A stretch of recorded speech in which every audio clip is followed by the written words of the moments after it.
დიახ, ჩვენ როგორც თქვენ აღნიშნეთ, ჩვენ რა თქმა უნდა არ ვართ ამ აქციის ორგანიზატორები, ჩვენ არ ვიღებთ ამ ორგანიზაციულ ნაწილში მონაწილეობას, ამდენად ჩვენ არ ვიცით სიღრმეებში იქ რა ხდება, მაგრამ რაც შეეხება იმას, რომ ვიქნებით თუ არა 4-ში თქვათ ამ აქციაზე, ჩვენ ყველა აქციაზე დავდივართ, ესეც არის აქცია და რა თქმა უნდა აქციაზე ვიქნებით. არც იმ სიურპრიზების შესახებ გაქვთ ინფორმაცია, რომელზეც ნაციონალურ მოძრაობას საუბრობს, აი პარტიაში ამბობენ, რომ 4 ოქტომბრის 70% უკვე შემდგარია და ბევრი სიურპრიზი ექნება ქართულ ოცნებას, მათ შორის შეიძლება თავისი ყოფილი თანაგუნდელებისგანო. რა სიურპრიზები შეიძლება ელოდებოდეს ქართულ ოცნებას? წარმოდგენა არ გვაქვს, იმიტომ რომ როგორც მოგახსენეთ და ნამდვილად აქვს საზოგადოებას ამაზე ინფორმაცია, ჩვენ არ ვართ ორგანიზაციულ ნაწილში ჩართული, ჩვენ არ ვართ ორგანიზატორები, ამდენად ჩვენ არ ვიცით იქ რას გულისხმობს კონკრეტული პარტიის წარმომადგენლები, მაგრამ რაც შეეხება სად ვიქნებით 4-ში, ვიქნებით თუ არა ხალხის გვერდით, ჩვენ ყოველთვის ვართ ხალხის გვერდით, ჩვენ ყოველ დღე აქციებზე დავდივართ და ბუნებრივია 4-შიც იქნება აქცია და ჩვენ ვიქნებით ამ აქციაზე. ასე რომ ეს შემიძლია გითხრათ და კიდე იყო რას ვაპირებთ ჩვენ. ჩვენ აღვნიშნე წინა კითხვასთან მიმართებით აქაც გავიმეორებთ, რომ ჩვენი მიზანია გაძლიერდეს პროტესტი და ქართული ოცნება ჩამოიშალოს, ჩვენი მიზანია საგარეო წნეხის გაძლიერება და ჩვენი მიზანია, რომ ამ ქვეყანაში დაინიშნოს ახალი საპარლამენტო არჩევნები და გათავისუფლდნენ პოლიტიკური პატიმრები. ჩვენ ამისთვის ვიბრძვით როგორც საგარეო ფლანგზე, ასევე ქვეყნის შიგნითაც. ჩვენ იცით, რომ სხვა 8 პარტიასთან ერთად ჩვენ სხვადასხვა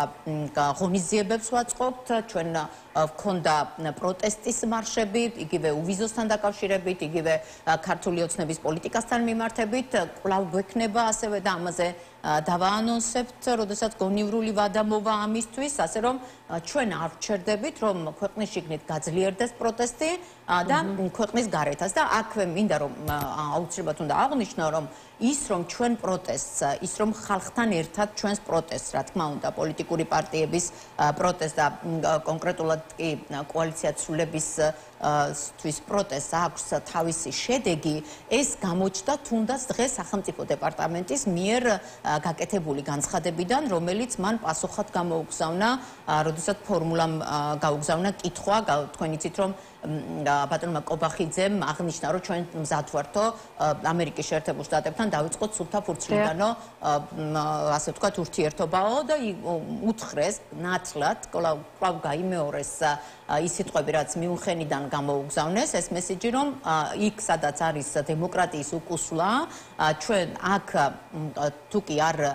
ასე ვთქვათ, არ მოხდება პოლიტიკური პატიმრების, აი ასეთი პირდაპირ ისე კი არა, თუ არ მოხდება, მაგრამ მეუბნებიან, რომ იმ საზოგადოებას და იმ სახელმწიფოს და იმ ხელისუფლების ცნობა ვერ მოხდება, სადაც არის პოლიტიკური პატიმრები, სადაც პოლიტიკურ ოპონენტებს ციხეში უშვებენ, სადაც ვერ ხერხდება და არ ხდება საზოგადოების აზრის გათვალისწინება და სადაც ხდება ძალადობა მოქალაქეებზე და ის არსად არ წასულა ის კადრები, რაც ჩვენმა საზოგადოებამ განიცადა ქართული ოცნების მმართველობის პირობებში, აი ამ შიგნით და ქვეყნის გარეთ უკვე პარტნიორებთან აი ამ სპეცდანიშნულების რაზმების გამოყვანით და ტიტუშკების გამოყვანით ის კადრები არსად არ წასულა. კი ბატონო, გააგრძელებთ პროტესტს ქვეყნის შიგნით და უკვე ქვეყნის გარეთ პარტნიორებთან მუშაობას იმისთვის, რომ ოცნებაზე გაიზარდოს. ორივეს ჩვენ არასდროს არ შეგვიწყვეტია, ამ წუთშიც ამას ვახორციელებთ და გავაგრძელებთ კიდევაც. 4 ოქტომბერთან დაკავშირებით მინდა ჩაგეკითხოთ და ჩაგეკითხოთ ქართული ოცნების მშვიდობიანი დამხობის შესახებ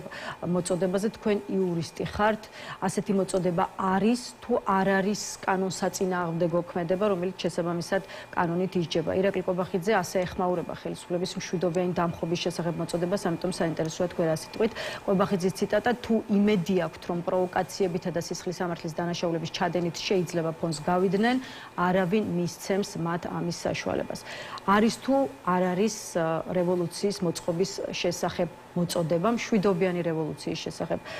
მოწოდება დანაშაულის ჩადენა და არ ვიცი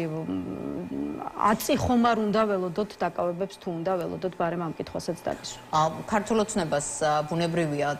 სხვადასხვა სიტყვების კომბინაციები შეუძლია სხვადასხვანაირად გაუკეთოს, ასე ვთქვათ, მათი ნარატივის სწორედ ისაა, რომ დააშინოს საზოგადოება. მე კიდევ ერთხელ ვამბობ, მე არ ვიცი ორგანიზატორებს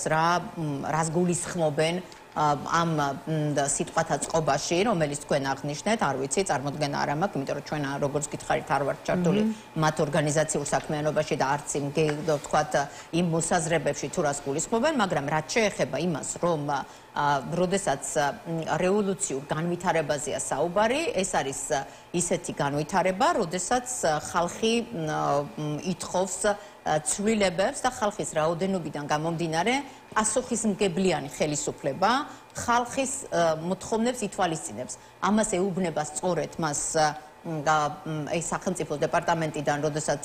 მიიღეს დღეს წერილი და გზავნილი, რომ ხალხის მოთხოვნები უნდა იქნეს გათვალისწინებული და როდესაც ხალხი იკრიბება იმ მოთხოვნით, რომ უნდა გადადგეს, თქვათ, ხელისუფლება და ჩაინიშნოს ახალი არჩევნები, ეს